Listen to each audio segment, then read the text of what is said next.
नमस्कार। उत्तराखंड बोर्ड परीक्षा में जो इंटर का गणित का विषय प्रश्न पत्र माना जाता है वो बहुत महत्वपूर्ण प्रश्न पत्र होता है। तो इसी को देखते हुए मैंने एक प्रयत्न किया है कि इंटर की क्लासों में विशेषकर उत्तराखंड बोर्ड को देखते हुए उत्तराखंड के विद्यार्थी इस वीडियो से लाभान्वित भी होंगे, ऐसी मेरी आशा है। तो मैं इस संबंध में छात्रों को अवगत कराना चाहता हूं कि इंटर का प्रश्न पत्र किस प्रकार का होता है, किस प्रकार के उसमें प्रश्न होते हैं, बहुविकल्पी प्रश्न कितने होते हैं, लघु उत्तरीय कितने होते हैं, अति लघु उत्तरीय कितने होते हैं, जिन्हें कि हम अंग्रेजी में क्या बोलते हैं, multiple choice question, short answer, very short answer type question, ये सब बोला जाता है। तो ज़्यादातर बच्चों को प्रश्न पत्र का संज्ञान नहीं रहता है। तो इस संबंध में मेरा एक प्रयत्न है कि बच्चे इस पैटर्न को भलीभांति समझेंगे और समझकर आने वाले बोर्ड के परीक्षाओं में अपना रिजल्ट अच्छा करेंगे, परिणाम अच्छा देंगे और अच्छे अंकों से उत्तीर्ण होंगे। क्योंकि जब तक आपको प्रश्न पत्र के बारे में सही भांति पता न हो, प्रश्न पत्र का पैटर्न क्या होता है इसके बारे में आपको जानकारी न हो, तो थोड़ा आप में संशय की स्थिति रहती है और जिस कारण परीक्षा भी आपकी प्रभावित होती है। तो इस वीडियो के माध्यम से मेरा प्रयास रहेगा कि सभी छात्र जो इंटर की कक्षाओं में गणित विषय से हैं वो इस वीडियो को देखकर इंटर उत्तराखंड बोर्ड परीक्षा के प्रश्न पत्र का जो पैटर्न है उसको समझने की कोशिश करेंगे और उसमें अंकों का विभाजन किस प्रकार का होता है उससे भलीभांति परिचित होंगे। चलिए आगे देखते हैं कि प्रश्न पत्रों का प्रारूप क्या है, ये मैं आपको बताने का प्रयत्न। प्यारे बच्चों, आप देखते हैं कक्षा 12 गणित विषय का प्रश्न पत्र जो कि उत्तराखंड बोर्ड से संबंधित है। प्यारे बच्चों, कक्षा 12 गणित विषय में कुल प्रश्न 28 होते हैं और इन 28 प्रश्नों को 4 भागों में विभाजित किया जाता है। अंकों के बंटवारे के हिसाब से इन 28 सवालों को 4 विभिन्न भागों में बांटा गया है।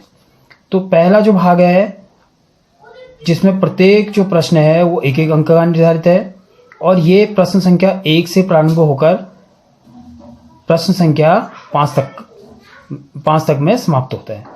इसमें से जो प्रश्न 1 है वो पुनः 6 छोटे छोटे बहुविकल्पी प्रश्नों में बांटा गया है, जिनमें से प्रत्येक प्रश्न एक एक अंक का है और बहुविकल्प में आपको 4 विकल्प दिए जाएंगे जिसमें से संबंधित प्रश्न का केवल एक ही विकल्प सही होगा।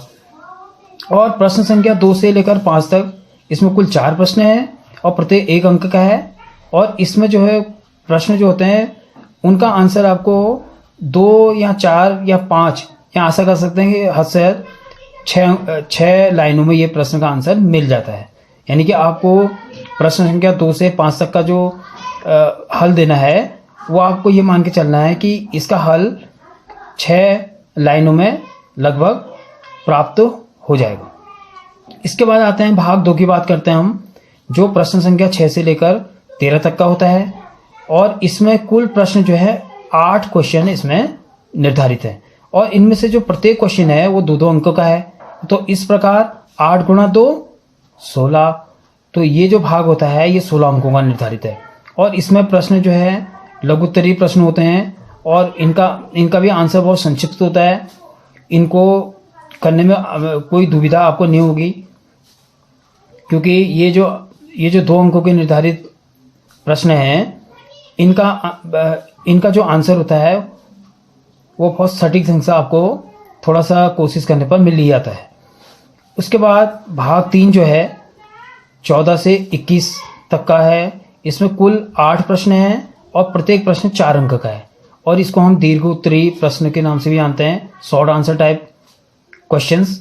और ये जो शॉर्ट आंसर टाइप क्वेश्चन है कुल 8 हैं, प्रत्येक 4 अंक का निर्धारित है। इस प्रकार ये जो भाग 3 है ये कुल 32 अंकों का है और इसका जो आंसर है इसका भी आंसर जो है आपके विशेषकर आपका जो इसका आंसर देना होता है वो आपके फार्मूलों पर, आपके स्टेप वाइज मार्किंग पर, आपके लिखने के तरीके पर निर्भर करता है।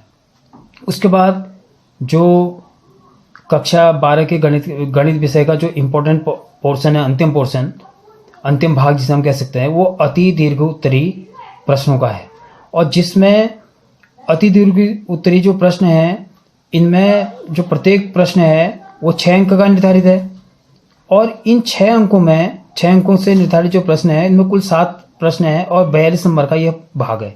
बहुत महत्वपूर्ण भाग है, बहुत स्कोरिंग पार्ट है। और अगर मैं बच्चों को एडवाइस देना चाहूँ तो मैं बच्चों से यही कहूँगा कि सर्वप्रथम अगर आप प्रश्न पत्र को स्टार्ट करते हैं हल करना, तो मैं ये चाहूँगा कि आप अति दीर्घ उत्तरी भाग यानी कि भाग 4 से ही इसको प्रारंभ करने की कोशिश करें।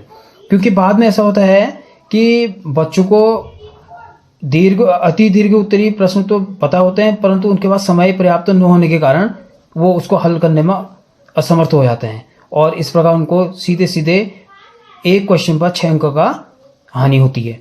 तो मैं एडवाइस दूंगा कि 22 से 28 तक के जो कुल 7 प्रश्न हैं, इनको छात्र पहले हल करने की कोशिश करें। धन्यवाद।